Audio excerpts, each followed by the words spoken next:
పెళ్ళు ముందు ఎగ్జామ్ మీరు రాశారు కదా, ఆ ఎగ్జామ్కి రిజల్ట్స్ వచ్చి ఇప్పుడు చూపిస్తాను. టాపర్ నాకు గ్యారంటీగా A+ వస్తుంది. నేను చీటీలు తీసి రాశాను, నువ్వేమంటే చదివేసి రాశావు.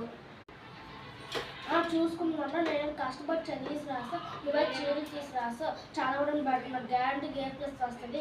ఇంకా నువ్వు చీటీ తీసి రాసామని చెప్తా కానీ నేను గ్యారంటీకి సార్ చెప్తాను రిజల్ట్ వచ్చిందా. ఇది నీ రిపోర్ట్ కార్డ్ తీసుకో.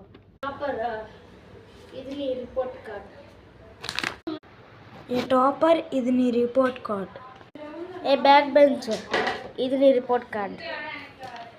నాకు F వచ్చిందా? నాకు ఒక ఐడియా వచ్చింది.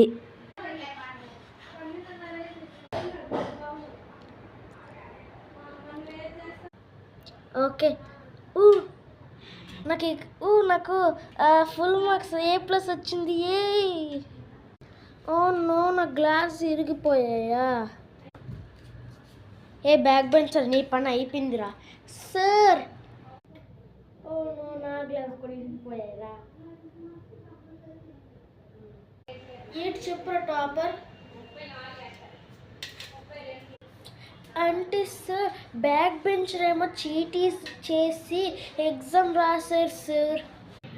అవునా? కానీ వారికి F వచ్చింది కదా, వాడు చీటీస్ చేసిన చేయకుండా పాటలు వాడు ఎలాగో ఫెయిలే. లేదు సార్, నాకు A+ వచ్చింది సార్. సార్ నాకు A+ వచ్చింది సార్, చూడండి సార్. అవునా? ఓ చీట్ చేసి